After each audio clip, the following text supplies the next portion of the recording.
हाली पार्क में बन रही झील की दीवार का करीब 15 फीट हिस्सा गिरा। दीवार गिरते ही निगम अधिकारियों की व ठेकेदार की जांच भी सवालों के घेरे में। ईदगाह रोड के सामने गली में मकान की छत गिरी, घर का कीमती सामान भी मलबे में दबा। छाजपुर सब डिवीजन में बिजली बिल घर पर न पहुंचने और बिल निकलवाने के बाद ज्यादा बिल आने पर निगम कार्यालय पर ग्रामीणों ने किया रोष प्रदर्शन। सीएम फ्लाइंग की छापेमारी से परेशान आरएमपी डॉक्टरों ने मिलकर पानीपत उपायुक्त को सौंपा ज्ञापन। सेक्टर 25 में हुई राहगिरी कार्यक्रम में लोगों ने की जमकर मस्ती, मिलेनियम स्कूल के बच्चों ने भी दिखाई परफॉर्मेंस। अनाज मंडी में कृषि मेले का हुआ आयोजन, एडीसी सुजान सिंह यादव ने मेले से संबंधित दी जानकारी। फैशन गैलरी पानीपत में मोबाइल का सबसे बड़ा शोरूम। हर मोबाइल की खरीद पर ग्लास गार्ड व कवर फ्री पाएं। मोबाइल की एक बड़ी range. Fashion gallery, GT road opposite Palika Bazar, near Punjab National Bank, Panipat. Phone 9813030600। This program sponsor by Lord Shiva Enterprises, अपने आप में एक पहचान, नियर होटल वेस्ट, पानीपत। नमस्कार, स्वागत है आप सभी का वॉइस ऑफ पानीपत पर। इस वक्त आप देख रहे हैं पानीपत दनादन और मैं हूं पिंकी धीमान। हाली पार्क में बन रही झील की दीवार का लगभग 15 फीट हिस्सा गिर गया। गनीमत ये रही कि कोई जान हानि नहीं हुई। हाली पार्क में बन रही झील की दीवार का करीब 15 फीट हिस्सा गिर गया। राहत की बात ये रही कि हादसे के समय कोई भी दीवार के आसपास नहीं था और कोई जान की हानि नहीं हुई। इस हादसे के बाद निर्माण सामग्री पर सवाल खड़े हो गए हैं। दीवार गिरते ही नगर निगम के अधिकारियों और थर्ड पार्टी की जांच भी सवालों के घेरे में आ गई है। ठेकेदार अब दीवार गिरने की बात को दबाने के प्रयास में लगा हुआ है। बताया जा रहा है कि 2 माह पहले इस दीवार का निर्माण कार्य किया गया था और 2 महीने में ही दीवार गिर गई। झील में फिर से नाव चलाने और इसको एक पर्यटक स्थल बनाने के लिए 23.5 करोड़ में नगर निगम ने एक कंपनी को इसका कॉन्ट्रैक्ट दिया है। अब तक करीब 1.80 करोड़ रुपए की एक किस्त जारी की जा चुकी है। दीवार का गिरना निर्माण कार्य में लगने वाली सामग्री पर सीधे सवाल खड़े कर रहा है। पिछले कुछ महीनों से बिजली का बिल घरों में न आने से छाजपुर बिजली निगम कार्यालय में ग्रामीणों ने आज जमकर हंगामा किया। छाजपुर सब डिवीजन बिजली निगम कार्यालय पर आज ग्रामीणों ने जमकर हंगामा किया। विभाग के अधिकारियों ने उनकी समस्याएं हल करने का आश्वासन देकर उन्हें शांत किया। निगम कार्यालय में बड़ी संख्या में पहुंचे ग्रामीणों को बिजली का 2 माह से बिल नहीं मिलने पर और बिजली घर में बिल निकलवाने पर मीटर रीडिंग से अधिक बिल आने पर उपभोक्ताओं के सब्र का बांध टूट गया और बिजली घर में ही मीटर रीडिंग करने बिजली बिल बांटने वाले कर्मचारियों व सरकार के खिलाफ जमकर हंगामा कर रोष प्रदर्शन किया। जब बिजली उपभोक्ताओं ने बिल घर न पहुंचने पर बिजली घर में अपना बिल निकलवाया तो बिल कई अधिक ज्यादा आया। बिजली के जो बिल है ना वो नहीं पहुंचते, कभी भी नहीं जाते, ना कोई रीडिंग नहीं जाता, वैसे ही बिल भेज देते हैं। यूनिट 40 हो गए, 100 का बिल भेज रहे हैं, फिर यहाँ बिल आकर कटवाए, बिल नहीं कोई काट के देता। सबसे बड़ी समस्या यहाँ होगी, बिल लेने जाए 2 घंटे वहाँ रुकते नहीं, उसी टाइम आ जाओ। ये ठेके प्रथा ही गलत है। कौन से गांव से आए? मैं धनसोली से आया। पिछली बार हमने बिल जमा करवाया, पिछली बार बिल हमारा आया था 12,834 रुपये। हमने 4,000 रुपये जमा करवाए थे, इसमें से 4,000 रुपये कम होने चाहिए 12,000 में से। इसमें कुछ कम दिया है। 4 महीने के बाद हमने बिल निकलवाया, खुदा के हमारे पास बिल नहीं पहुँचते सर। हमने यहाँ के बिल निकलवाया तो और बढ़ा के उसमें से कुछ कटा नहीं और हमें 13,974 रुपये का बिल फिर बना के दे दिया हाथ में। मीटर रीडिंग और बिल डिस्ट्रीब्यूशन का वर्क है, एक फर्म को दिया हुआ है, उसमें कुछ खामियां हैं जिसकी धीरे धीरे हम रिकवरी कर रही है, उसको ठीक कर रही है और जो बिड की कंडीशन के हिसाब से उसकी पेमेंट कर रही है। सनोली से उमेश त्यागी की रिपोर्ट। सेक्टर 25 में हुए राहगिरी कार्यक्रम में लोगों ने खूब मस्ती की। सुबह 5 बजे से ही लोग कार्यक्रम में पहुंचना शुरू हो गए थे। मिलेनियम स्कूल की तरफ से भी प्रस्तुतियां दी गई।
स्थानीय अनाज मंडी में कृषि मेले का आयोजन किया गया, जिसमें किसानों ने बढ़ चढ़कर भाग लिया। अतिरिक्त उपायुक्त सुजान सिंह ने कहा कि आज दिन प्रतिदिन हो रहे रासायनिक प्रयोगों के कारण किसान की सबसे चहेती जमीन को सबसे ज्यादा नुकसान हो रहा है। इससे उर्वरा शक्ति नष्ट होती जा रही है। हमें समय रहते फसल अवशेष प्रबंधनों के लिए पहल करनी होगी। केंद्र सरकार ने हरियाणा, पंजाब, उत्तर प्रदेश और दिल्ली में फसल अवशेष प्रबंधन को लेकर 2 साल की योजना बनाई है, जिसमें किसानों को जागरूक किया जाएगा। फसल अवशेष जलाने के लिए क्या क्या दुष्प्रभाव हैं और किस तकनीक व यंत्रों के साथ इनका हल निकाला जा सकता है। सुजान सिंह यादव ने कहा कि सरकार द्वारा किए गए इस तरह के प्रोत्साहन मेलों और जागरूकता से काफी सकारात्मक परिणाम मिले हैं। आप जो बात कह रहे हैं कि जागरूकता की बात है, इसके लिए पिछले 2 महीने से हम हर गांव में अवेयरनेस कैंप लगा रहे हैं और हमने सभी गांव कवर कर लिए हैं। ये कृषि विभाग इसमें कार्य कर रहा है।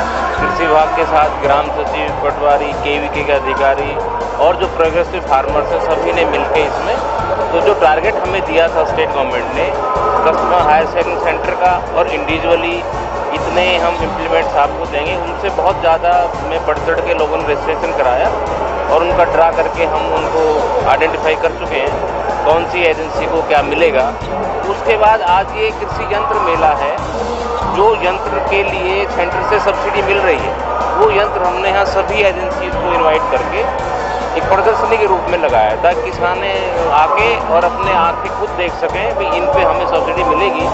और जो कस्टमर हायर सेंटर्स हैं उन पे 80% का सब्सिडी है और इंडिविजुअली कोई फार्मर लेना चाहता हो तो 50%। अवशेष प्रबंधन आज थीम है जो कार्यक्रम हो रहे हैं, क्योंकि ये जैसे पराली को स्टबल्स को जलाने की बहुत बड़ी समस्या थी। जिस तरीके दिल्ली एनसीआर में पोल्यूशन बढ़ रहा है, लगातार पानीपत में, सोनीपत में फैक्ट्रियाँ बंद हो रही है, तो किसान समझ रहे हैं अपनी जिम्मेदारी कि हमें भी अब ये किसान समझ रहा है, लेकिन हमें भी किसान की समस्या समझनी चाहिए। किसान क्यों करता है, हमें इस कारण को जानने की ज़रूरत है।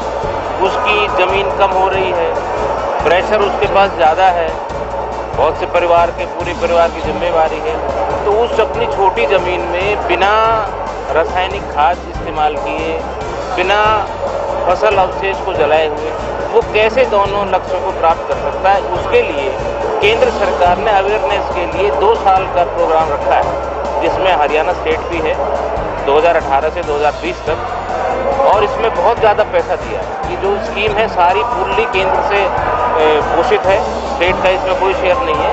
तो 2 साल तक चलेगा और नाबार्ड भी इसमें करीब 3 करोड़ रुपए अवेयरनेस पे खर्च करेगा। तो अवेयरनेस पे आएगी। पीछे जब हमने इसका आगाज़ किया था तो किसानों से ही हमने लिया था कि आप बताइए आप जलाते क्यों, तो उसका जो कारण है वो जाना है। मेन कारण उनका ये है कि एक फसल से दूसरी फसल के बीच में जो समय है उसको कम से कम कैसे किया जाए। उसके बाद प्रेशर है अगली फसल बोने का, और एक ही उसके पास बचता है, इसको जला दिया जाए। रोटावेटर, ये इस तरह की जो इम्प्लीमेंट्स हैं, अगर इनको किसान इस्तेमाल करता है तो बिना कोई समय गंवाए वो अगली फसल बो सकता है। तो उम्मीद करते हैं कि हरियाणा में इसका अवशेष प्रबंधन का अच्छा परिणाम आगे आने का। ईदगाह रोड पर बारिश की वजह से एक मकान की छत गिरने से मकान पूरा तहस नहस हो गया। ईदगाह कॉलोनी के सामने गीता कॉलोनी में मकान नंबर 718/20 में आज दोपहर अचानक एक कमरे की छत गिर गई, जिसमें घर का सामान तहस नहस हो गया। गनीमत ये रही कि कमरे के अंदर कोई परिवार का सदस्य मौजूद नहीं था, जिससे जान हानि होने से बच गई। मकान मालिक तेजेंद्र का कहना है कि आर्थिक तंगी के चलते वह मकान की छत की रिपेयर नहीं करा सका और इस बरसात के दौरान मकान की छत गिर गई। अब मकान मालिक का प्रशासन से अनुरोध है कि उसकी आर्थिक सहायता की जाए ताकि वो इसकी रिपेयर करा सके। ये ईदगाह के सामने गली है जी, ईदगाह के सामने वाली गली पड़ती है ये। और ये मकान जो है थोड़ा जो छत है वो रिपेयर होने वाला काम हो रहा था। मेरी कोई आर्थिक स्थिति ठीक नहीं थी, जिसकी वजह से मैं काम नहीं करवा सका इसका। और ये बरसातों की वजह से इसमें पानी, छत पे पानी रुक गया था और जिसकी वजह से ये छत गिर गई। तो मेरी प्रशासन से रिक्वेस्ट है वो कुछ हमारी हेल्प करें, यही गुजारिश है प्रशासन से। बाकी बच्चों को मैंने बोल दिया था कि भी आप बाहर चले जाओ, थोड़ी आवाज़ आने लग गई थी, मैं काम पे था, तो इसलिए कोई जान माल की कोई हानि नहीं हुई है। सामान वगैरह सारा टूट चुका है, पूरी छत एकदम से गिरने की वजह से। घर का सारा सामान टूट चुका है? हाँ, सारा सामान, बेड वगैरह, पंखे वगैरह और जो अलमारी वगैरह हो गया, तो सोफा वगैरह भी था अंदर, तो वो सारा टूट ही गया। जिले के आरएमपी डॉक्टरों ने अपनी मांगों को लेकर उपायुक्त सुमेधा कटारिया को ज्ञापन सौंपा। पिछले 1 साल से प्रदेश भर में गैर पंजीकृत चिकित्सकों पर छापेमारी की जा रही है, जिसका खामियाजा मरीजों व चिकित्सकों को भुगतना पड़ रहा है। 22 नवंबर 2017 को सीएम मनोहर लाल खट्टर ने चंडीगढ़ में प्रदेश के सभी आरएमपी यूनियन के पदाधिकारियों के साथ मीटिंग कर छापेमारी को तुरंत बंद करने और सभी गैर पंजीकृत डॉक्टरों को रजिस्टर्ड करने का आश्वासन दिया था, लेकिन अभी तक मामला जस का तस बना हुआ है। इसको लेकर कोई कार्यवाही नहीं की गई। उल्टा बिना फीस लिए मरीजों का इलाज करने वाले डॉक्टरों के क्लिनिकों पर सीएम विंडो की फर्जी शिकायतों के आधार पर रेड डाली जा रही है, जिसके अभी जुलाई महीने के ही 2 मामले पानीपत के हल्का समालखा से आए हैं, जहां फर्जी शिकायत के आधार पर छापेमारी की गई और चिकित्सकों को जेल में बंद कर दिया गया। जिला पानीपत में घटते लिंगानुपात के कारण पानीपत के सीएमओ, IMA व WHO के दबाव में अपनी विफलता को छिपाने के लिए सीएम विंडो पर शिकायतों का आधार बनाकर जो सब फर्जी हैं, उसी की आड़ को लेकर यह सब कार्यवाही की जा रही है, जो कि प्रदेश की जनता के हित में नहीं है। इन सभी कारणों के कारण जिले के सभी आरएमपी डॉक्टर बेरोजगारी के कगार पर आ गए हैं। उनके अंदर अपने परिवार की रोटी का संकट पैदा हो गया है। दिन रात उन्हें छापेमारी की चिंता लगी रहती है। सामाजिक चिकित्सक महासंघ हरियाणा सरकार व प्रशासन से अनुरोध करता है कि जिस तरह की प्रतिरोधात्मक कार्यवाही उनके साथियों पर हो रही है, यदि इसको तुरंत प्रभाव से नहीं रोका गया तो पानीपत जिले के लगभग 5000 डॉक्टर व पूरे प्रदेश हरियाणा के लगभग 1 लाख डॉक्टर इस कार्यवाही का विरोध करने के लिए सड़कों पर उतर जाएंगे और इसका जिम्मेदार पूरा प्रशासन होगा। देखिए, पिछले दिनों समालखा के एक गांव में पानीपत के सीएमओ ने अवैध तरीके से एक क्लिनिक पर छापा मारा, यह आरोप लगा के कि ये MTP किट बेचता है। बस समालखा के विधायक भी वहाँ मौके पे मौजूद थे, उनके सामने जांच हुई। उसके पास कोई भी अवैध मेडिसिन नहीं, कोई भी गर्भपात के औजार नहीं। ग्रामीणों ने टीम से पूछा कि आखिर आप इनको गिरफ्तार कर रहे हो, हमारे स्वास्थ्य का कौन ध्यान रखेंगे, आपके पास क्या सेवा है? तो उनके पास कोई जवाब नहीं था। परंतु 3 दिन के बाद उन्होंने हमारे सामाजिक चिकित्सक महासंघ के कार्यकारी अध्यक्ष प्रदेश के डॉक्टर सुरेश शर्मा और जिला के प्रधान वीरेंद्र चौकर के सरकारी ड्यूटी में वादा डालने का आरोप लगा करके मुकदमा दर्ज किया। वो भी 3 दिन बाद रात को 12 बजे FIR दर्ज की। इसी सिलसिले में आज हम पानीपत के उपायुक्त महोदया को अवगत कराने के लिए आए थे कि ये भ्रष्ट सीएमओ है। अब तक के लिए सिर्फ इतना ही। देखते रहिए वॉइस ऑफ पानीपत। नमस्कार।